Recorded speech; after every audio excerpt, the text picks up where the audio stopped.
अरमान तो हर मन में होता है ऊंची उड़ान का, विरले ही होते हैं जो कि परचम फहराते हैं ऊंचाइयों पर, शिखर पर। जी हाँ, ऐसे ही एक व्यक्तित्व के धनी श्रीमान मोहित शर्मा जी हमारे स्टूडियो में मौजूद हैं और इनके गले में जो मेडल है, जो पदक है, इन्होंने इस मेडल को, इस पदक को माननीय महामहिम राष्ट्रपति महोदया के हाथों से प्राप्त किया है। कैसे पहुंचे ये इस ऊंचाई तक और ये मेडल, ये पदक, ये सम्मान कैसे इन्होंने हासिल किया, इनसे जानेंगे।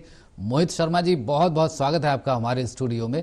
सबसे पहले हम आपसे आपका परिचय जानना चाहेंगे। हमारे दर्शकों के लिए आप क्या बताएंगे अपने परिचय के रूप में? जी बहुत बहुत धन्यवाद। मैं मोहित शर्मा, ग्राम खजुरिया संपत, जनपद बरेली का निवासी हूं और एक किसान परिवार से मैं आता हूं और ग्रामीण स्तर से निकलकर अपनी जो है शिक्षा के माध्यम से और समाज सेवा के माध्यम से मैं इस राष्ट्रपति पुरस्कार तक पहुंचा हूं और यह सफ़र जो मेरा रहा है वो बहुत ही संघर्षशील रहा है। जी, क्या महसूस कर रहे थे जिस समय आपके सामने महामहिम राष्ट्रपति महोदया थी, उनके हाथों में ये मेडल था, प्रमाण पत्र था, आपके लिए सम्मान था वहाँ के पूरे आवाम में? क्या महसूस किया आपने उस समय? देखिए, जब हम किसी भी कार्य को करते हैं तो हमारा एक सपना होता है उस कार्य के लेके कि हम इस कार्य के बाद हमको क्या, कि हमको इससे क्या क्या प्राप्त होगा। तो मैंने आज से 7-8 साल पहले ये सपना देखा था और उस सपने को मैंने राष्ट्रपति भवन में साकार होते हुए देखा। तो उन पलों का मैं वर्णन नहीं कर सकता कि मेरे को उस समय कैसा महसूस हो रहा था। मेरे ये समझिए आप, मेरे जो पूरा शरीर था वो अंदर से वाइब्रेट कर रहा था और जब मैं राष्ट्रपति महोदया के बिल्कुल सामने पहुंचा, उनको मैंने नमस्कार किया, अंदर से ही एक गर्व, बहुत ही ज़्यादा गर्व का जो है आकलन हो रहा था मेरे को। बिल्कुल, गांव से उठकर और इतने ऊंचे स्थान पर, सर्वोच्च स्थान कहेंगे देश में, उसको आपने प्राप्त किया और वहां पहुंचकर महामहिम राष्ट्रपति महोदया से आपने सम्मान प्राप्त किया है। निश्चित ही आपके कुछ कृत्य, कुछ कार्य ऐसे रहे होंगे जिसके वजह से आपको इस सम्मान के लिए चुना गया।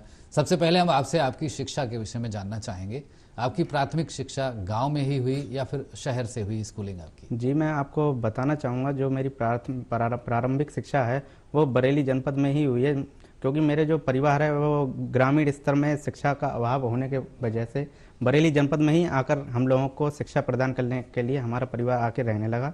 और जो शुरुआती शिक्षा है वो मैंने बरेली से ही की है और जिसमें मेरा जो 12th लेवल है, जो मैंने इंटर किया है, वो जय नारायण सरस्वती विद्या मंदिर इंटर कॉलेज वैभव नगर बरेली से किया है। जी जी। इसके बाद की शिक्षा दीक्षा आपने बरेली में ही प्राप्त की या फिर कहीं बाहर भी जाना हुआ? जी, इसके बाद मैं जो है बरेली कॉलेज बरेली में अपना स्नातक डिग्री के लिए, जहाँ पर मैंने अपनी बीएससी की डिग्री जो है प्राप्त की है। उसके बाद मैंने महात्मा ज्योतिबा फुले रोहिलखंड विश्वविद्यालय बरेली में जो है परास्नातक की डिग्री के लिए दाखिला लिया और वहीं से मैंने 2021 में एमएससी की डिग्री मैंने प्राप्त की है।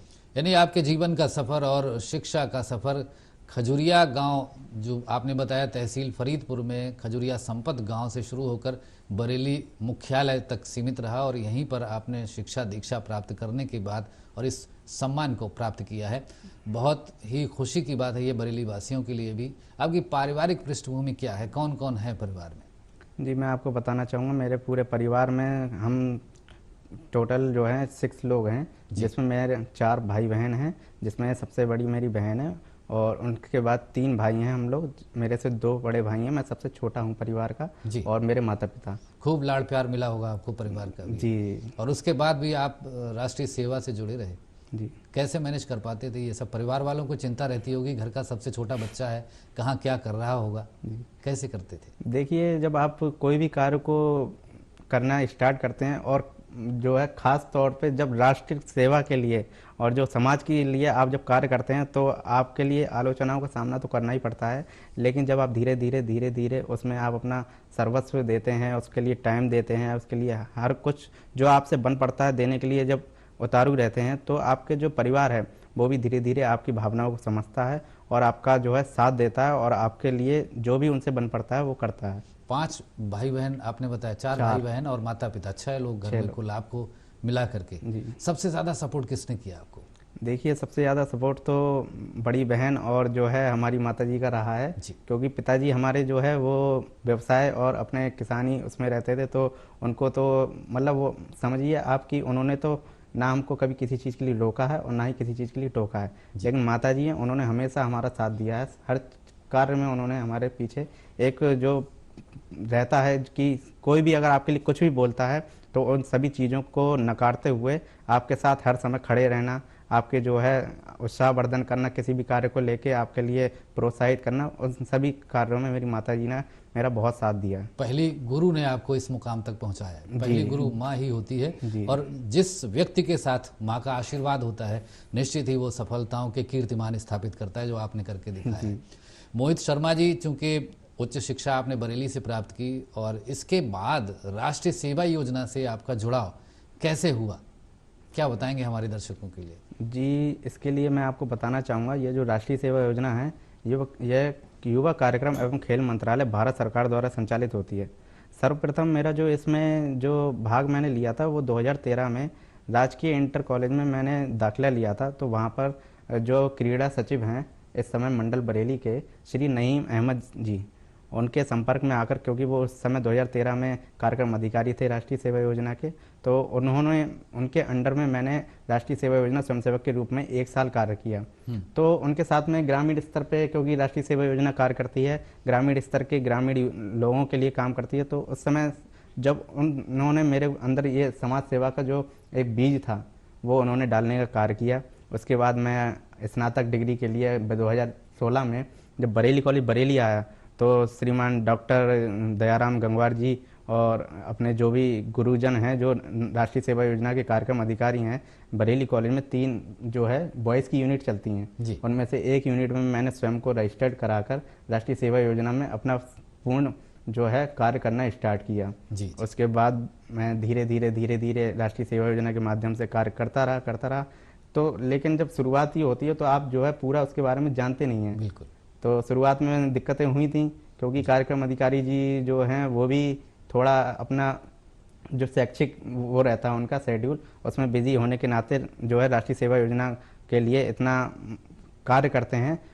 लेकिन जब मैं इन सबको लेके महात्मा ज्योतिबा फुले रोहिलखंड विश्वविद्यालय में 2019 में मैंने दाखिला लिया, तो मैं राष्ट्रीय सेवा योजना के कार्यक्रम समन्वयक जो पूरे यूनिवर्सिटी के कोऑर्डिनेटर होते हैं डॉक्टर सोमपाल सिंह जी, उनके संपर्क में आया। जी। उनके संपर्क में आने के बाद उनके ही मार्गदर्शन में, और उन्होंने मेरे को राष्ट्रीय सेवा योजना क्या होता है, राष्ट्रीय सेवा योजना की पृष्ठभूमि क्या है, राष्ट्रीय सेवा योजना क्या कार्य करती है, सामाजिक गतिविधियों में क्या इसका योगदान रहता है, इसके साथ साथ आप क्या क्या राष्ट्रीय स्तर पर आप इसको प्राप्त कर सकते हैं, इसमें आप कैसे युवा गतिविधियों में प्रतिभाग कर सकते हैं, इन सभी जो जानकारियों के बारे में डॉक्टर सोमपाल सिंह सर जी ने मेरे को बताया, और जिन्होंने राष्ट्रीय सेवा योजना के गुरु के होने के नाते मेरे को हर वक्त जो है मार्गदर्शित करा। और इसी के चलते 2018 से लेकर 2021 तक मैं राष्ट्रीय सेवा योजना के लिए पूर्ण समर्पित स्वयंसेवक के रूप में मैंने कार्य किया, जिसी के लिए मेरे को पूरे देश से 40 लाख स्वयंसेवकों में से सर्वश्रेष्ठ 30 स्वयंसेवकों में जो राष्ट्रपति पुरस्कार राष्ट्रीय सेवा योजना का दिया जाता है, उसके लिए मेरे को 2020-21 सत्र के लिए चुना गया, और 24 सितंबर 2022 को मुझे राष्ट्रपति भवन दरबार हॉल में राष्ट्रपति महोदया श्रीमती द्रौपदी मुर्मू जी के द्वारा सम्मानित किया गया। प्रदेश में आप अकेले हैं, पूरे प्रदेश में, उत्तर प्रदेश की आबादी भी अच्छी खासी है, और पूरे प्रदेश में एक मोहित शर्मा है जिन्हें महामहिम राष्ट्रपति के हाथों पुरस्कार मिला है। मोहित शर्मा जी, शुरुआत अगर हम जानना चाहें, वो पहला कौन सा कार्य था आपका जो आपने राष्ट्रीय सेवा योजना के लिए किया था, क्या बताएंगे? देखिए, मैं इसके लिए आपको ये बताना चाहूँगा कि कोई भी इंसान जो होता है वो अपने जीवन में कोई ना कोई अपना लक्ष्य जो है निर्धारित करता है जी। उस लक्ष्य के तहत ही वो अपनी आगे की प्रणाली बनाता है, उसी के अनुसार वर्क करता है। मैं जब जनरल इंटर कॉलेज में था तो हमारे एक गुरुजी थे श्री संजीत शर्मा जी, उन्होंने जो है वो गायत्री परिवार से जुड़े हुए हैं और उन्होंने काफ़ी जो है समाज सेवा में अपना कार्य करते हैं। तो उन्हीं के मार्गदर्शन में जो है मैंने वहाँ से उनसे मेरे को प्रेरणा मिली, और मैं भी जो है समाज के लिए कुछ ना कुछ करना चाहता था। तो मेरे को कोई ना कोई प्लेटफॉर्म ऐसा चाहिए था जिसके माध्यम से मैं समाज के लिए भी कार्य कर सकूं और अपने छात्र जीवन के साथ साथ समाज के लिए कार्य करूं। तो जो मैंने ये जो प्लेटफॉर्म है राष्ट्रीय सेवा योजना, यह छात्र जीवन के साथ साथ जो है समाज के साथ जोड़ता है, इसलिए मैंने इसको चुना और राष्ट्रीय सेवा योजना के साथ कार्य किया। पहला काम बताइए, कौन सा पहला कार्य था? पहला कार्य तो देखिए, मैंने जैसे आपको पहले बताया कि राष्ट्रीय सेवा योजना जो है ग्रामीण स्तर पर कार्य करती है, तो ग्रामीण स्तर पर इसके जो है राष्ट्रीय सेवा योजना के प्रतिवर्ष जो है एक स्पेशल कैंप लगता है जो 7 दिवसीय होता है। वो ग्रामीण स्तर पर ग्रामीण लोगों के बीच में रहकर उस कैंप को लगाया जाता है, जिससे ग्रामीण स्तर के जो लोग हैं वह सारी योजनाओं के बारे में अच्छे से जान सकें। तो उन 7 दिनों के अंदर मैंने जो है स्वच्छता अभियान हो गया और गांव में जो सरकारी योजनाएं होती हैं, हमारी केंद्रीय योजनाएं, उनका जो प्रचार प्रसार है उनको जाकर जो है लोग ग्रामीण स्तर पर डोर टू डोर कार्यक्रमों के जरिए सभी ग्रामीण जनों तक पहुंचाया। सबसे पहले यहीं से शुरुआत हुई मेरी। जागरूकता के लिए आपने शुरुआत की और लोगों को जागरूक किया। जी। क्या क्या कार्य होते हैं जो राष्ट्रीय सेवा योजना है, इसके अंतर्गत कौन से काम करने पड़ते हैं राष्ट्रीय सेवा योजना में आप लोगों को?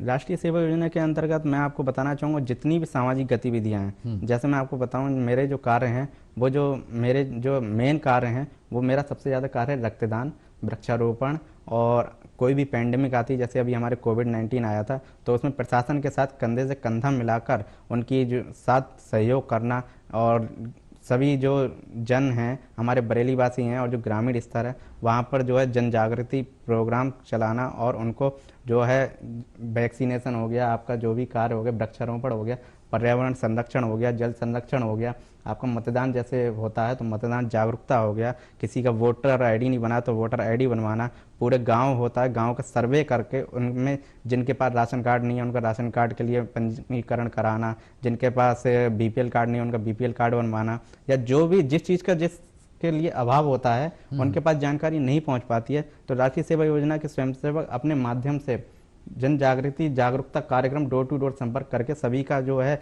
एक ब्यौरा लेते हैं और उसको सरकार तक पहुंचाते हैं और उनको मदद दिलाने का कार्य करते हैं। जी, कौन मॉनिटर करता है आपको? किस तरह से ये तय हो पाता है कि वास्तव में आपने या किसी भी राष्ट्रीय सेवा योजना से जुड़े व्यक्ति ने कोई कार्य किया भी है या नहीं? देखिए, इसके लिए मैं आपको बताना चाहूँगा, हम जिस भी क्षेत्र में काम करते हैं उस क्षेत्र के सबसे जो उच्च अधिकारी होते हैं उनके सीधे संपर्क में जाते हैं। जैसे कि अगर हम आपसे कहें कि हम मेडिकल क्षेत्र में काम करना चाहते हैं, चिकित्सा शिविर लगाना चाहते हैं, तो हम सीधे जो है मुख्य चिकित्सा अधिकारी से संपर्क करेंगे। मुख्य चिकित्सा अधिकारी जो है वो हमको सारी सुविधाएं उपलब्ध कराएंगे जिससे हम अपने कार्यों को सफल बना सकें। उसके बाद वही हमको अपना एक प्रशस्ति पत्र कि हमने ये कार्य जो है किया है उसको प्रमाणित करके वो देते हैं। अच्छा। इसी प्रकार अगर हम प्रशासन के पास जाते हैं, प्रशासन के द्वारा कोई भी कार्य करना चाहते हैं, जैसे जन जागरूकता कार्यक्रम है, तो हम सीधे जिलाधिकारी महोदय के पास जाते हैं। जिलाधिकारी महोदय हमारा पूरा साथ देते हुए हमारे लिए कार्य करते हैं और उसके जो प्रमाणीकरण है वो ही प्रमाणीकरण करके हमको प्रदान करते हैं। जी, जो प्रमाण पत्र आपको मिलते हैं उन प्रमाण पत्रों के आधार पर ये सुनिश्चित हो पाता होगा कि कौन किस स्तर पर है। जी, अब जैसे आपको मैं बताऊं कि ये जो राष्ट्रीय सेवा योजना का पुरस्कार था, इसके लिए जो है कार्य तो बहुत किया जाता है, लेकिन कार्य सिर्फ आपका वही प्रमाणित होता है जिसका प्रमाणीकरण आपने प्रस्तुत किया है। अच्छा। वही कार्य आपका जो है मेजर किया जाता है कि यह कार्य इनका जेन्युइन है। प्रमाण पत्र होना चाहिए। आपने अगर कोई भी कार्य किया है तो उसका प्रमाण पत्र आपको प्रमाणीकरण आवश्यक है। जी। अच्छा, ये बताइएगा कि जब आप ये सब काम कर रहे थे, आपने अपना जो कंट्रीब्यूशन है, अपना आपका जो कार्य रहा है उसके विषय में भी बताया, बाकी लोगों के विषय में भी बताया क्या क्या कार्य होते हैं। बरेली में अगर हम जानना चाहें तो कितने लोग हैं जो राष्ट्रीय सेवा योजना से जुड़े हुए हैं या जो आपके साथ भी काम करते रहे? बरेली जो है, बरेली जनपद है, इस बरेली जनपद में मैं आपको बताना चाहूँगा जो महात्मा ज्योतिबा फुले रोहिलखंड विश्वविद्यालय है, इसके जो अंतर्गत 7 जिले आते हैं जिसमें 547 शायद कॉलेज हैं, पूरा अनुमान नहीं मेरे को। इनमें सभी में जो है अधिकतर कॉलेजों में राष्ट्रीय सेवा योजना की जो है इकाई संचालित की जाती है, जिसमें जो है लगभग 27,000 से अधिक जो स्वयंसेवक हैं इसमें पंजीकृत हैं। प्रत्येक इकाई में जो है, प्रत्येक कॉलेज में, ज्योतिबा फुले रोहिलखंड विश्वविद्यालय में जो इकाई है उसमें भी 100 बच्चे जो हैं पंजीकृत हैं। और इसमें आप जो पूछ रहे हैं कि इसमें किसने साथ दिया, तो मैं आपको बताना चाहूँगा कि पूरे 100 बच्चों में जब आप किसी कार्य को लेकर चलते हैं, मैं जैसे ग्रुप लीडर की तरह कार्य करता था। समूह का नेतृत्व करने के लिए मैं जो है कार्य करता था, तो समूह नेतृत्व में मेरे साथ जो है हर कार्य में मेरे 20 से 30 जो स्वयंसेवक हैं वो हर कार्य में मेरा प्रोत्साहन करते थे, और हर कार्य में जहाँ भी मैं जिस भी टाइम कोई भी कार्य करता था या शिविर लगाता था, मैं आपको बताऊंगा जैसे कोविड काल में जून के महीने में लॉकडाउन लगा था, तो मैंने रक्तदान शिविर का आयोजन किया। जी।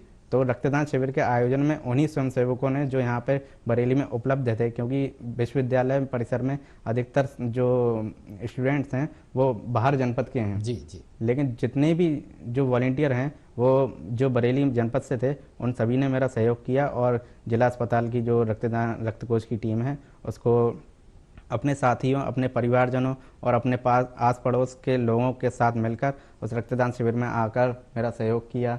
मैं खुद भी एक रक्तदाता हूँ, 8 बार रक्तदान कर चुका हूँ। 8 बार? जी जी। और वृक्षारोपण के क्षेत्र में भी मेरा अच्छा योगदान है। वृक्षारोपण के आपके जितने भी कार्यक्रम प्रशासन द्वारा चलाए जाते हैं और जो विश्वविद्यालय स्तर पर चलाए जाते हैं, उन सभी में मेरा योगदान रहता है। सभी के द्वारा मेरे को प्रशस्ति पत्र द्वारा सम्मानित भी किया जा चुका है।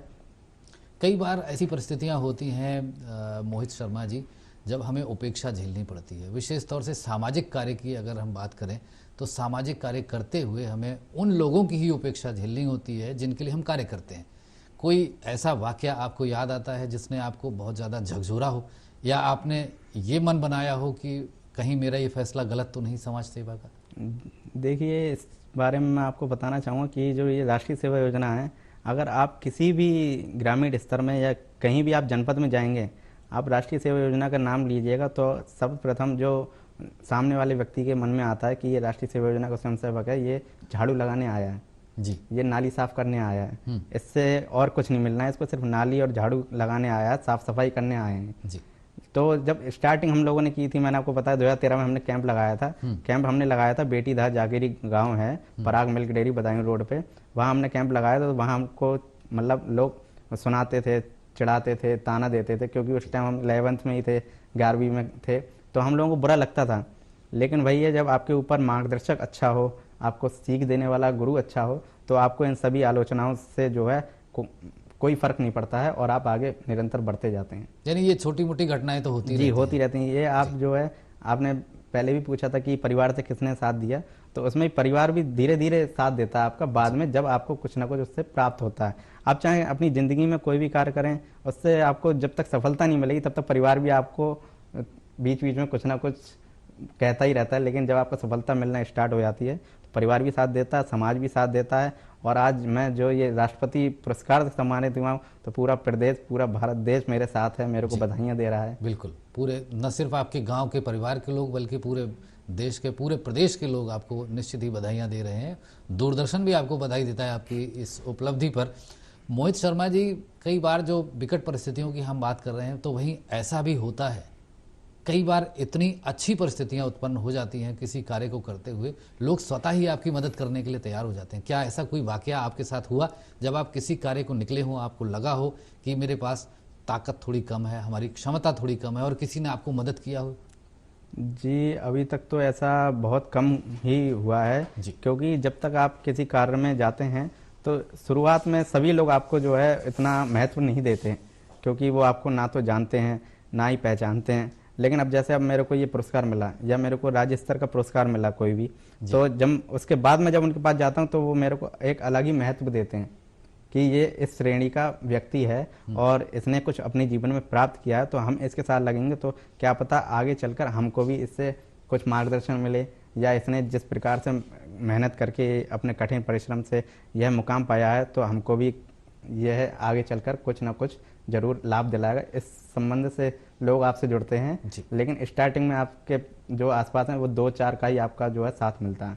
इसमें मेरे बहुत ही खास जो 2-4 मित्र हैं, उनका मैं नाम लेना चाहूँगा। राष्ट्रीय सेवा योजना स्वयंसेवक है सुश्री दीपांशी शर्मा जी, दीपांशी त्यागी है, महात्मा ज्योतिबा फुले लोहिया विश्वविद्यालय की स्वयंसेवक जी। तो वो जो बच्ची है वो हर कार्य में मेरे हर कार्य में साथ देती है, मेरे हर प्रोग्राम में मेरे साथ खड़ी रहती है। इसी प्रकार मेरा एक जो परम मित्र है श्री सत्यदेव आर्य, वो नवाबगंज तहसील का रहने वाला है। वो अभी रिसेंट में हरिद्वार में नमामि गंगे परियोजना का जिला परियोजना सहायक है, जिला परियोजना अधिकारी है। तो इसी प्रकार से 2-4 जो आपके मेन जो रोल निभाते हैं वो आपके हर टाइम आपके पिलर की तरह, जो आप कहते हैं कि 4 पिलर जो होते हैं आपके, उनकी उसकी तरह आपका सपोर्ट करते हैं निश्चित हर है। परिस्थिति में। बिल्कुल, प्रोत्साहन और लोगों का सहयोग होता है जो आगे आपको अपने रास्ते पर चलने के लिए प्रेरित करता है और आपकी हर कदम पर मदद करता है। जी। भविष्य के लिए क्या योजना है? भविष्य के लिए देखिए सर, अभी देखिए मेरे को ये राष्ट्रपति पुरस्कार जैसे प्राप्त हुआ है। अब जो है मैं अपना जो भविष्य है, भविष्य के लिए मैं प्रतियोगी परीक्षा की तैयारी कर रहा हूँ जी। और भविष्य में मेरा प्रोफेसर बनने का जो सपना है उसको मैं जल्द ही साकार भी करूँगा। और एज अ प्रोफेसर रहते हुए मैं सामाजिक गतिविधियों में इसी प्रकार से अपना योगदान निरंतर ही देता रहूँगा। शिक्षा के प्रकाश से प्रकाशमान करने का आपका सपना है, समाज में शिक्षा का प्रकाश फैलाएंगे आप। निश्चित ही आपकी ये योजना, आपकी इच्छा सफल हो, ऐसी हमारी शुभकामनाएं हैं आपके लिए।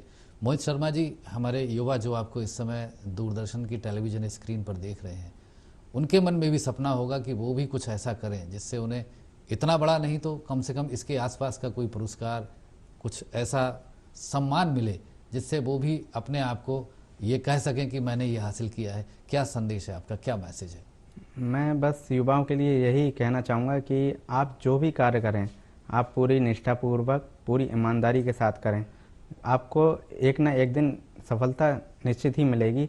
शुरुआत में आपको कठिनाइयों का, आलोचनाओं का सामना करना पड़ सकता है, लेकिन मैं आपको भरोसा दिलाता हूँ कि आपको एक ना एक दिन जो है ज़रूर सफलता मिलेगी।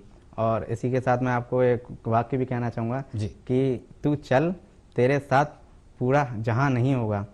जब तू चलेगा पहला कदम तो तेरे साथ पूरा जहां नहीं होगा, लेकिन जब तू रखेगा आखिरी कदम तो पूरा जहां तेरे साथ होगा। क्या बात है, जब तू रखेगा आखिरी कदम पूरा जहां तेरे साथ होगा, जैसा आज आपके साथ आपको लगता है कि पूरा जहान है। वाकई में व्यक्ति अगर सोचे तो कुछ भी असंभव नहीं है।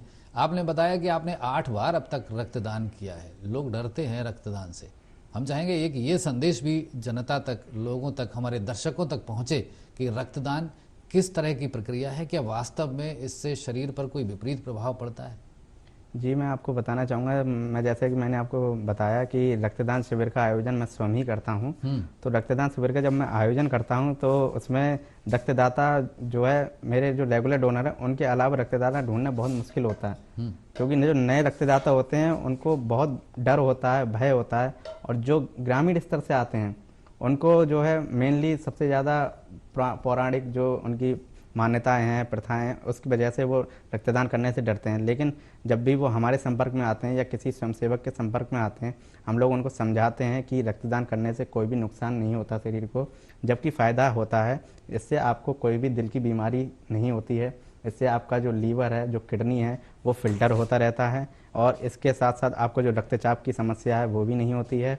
और आप इससे जो गंभीर बीमारियां होती हैं, रक्तदान करने से सबसे ज़्यादा जो गंभीर बीमारियां होती हैं, वो उन गंभीर बीमारियों के बारे में भी पता चलता है। क्योंकि रक्तदान करने के बाद में आपका काम सिर्फ रक्तदान करने तक होता है, उसके बाद जो भी उसकी जांचें होती हैं उसके माध्यम से आपके अंदर अगर कोई भी बीमारी होती है तो उसका भी पता लगता है। जी, एक बार दिया हुआ आपका रक्त न सिर्फ एक बल्कि कई जिंदगियां बचाता है, ऐसा डॉक्टर लोग कहते हैं, विशेषज्ञ लोग कहते हैं। और आपने तो बड़ी महत्वपूर्ण बात बताई है कि जो बीमारियां हो जाती हैं लोगों को, उन बीमारियों से भी बचाव होता है रक्तदान करने से। जी, मैं बताऊंगा आपको कि रक्तदान अवश्य करना चाहिए। जैसे मान्यता है कि 3 महीने बाद करना चाहिए।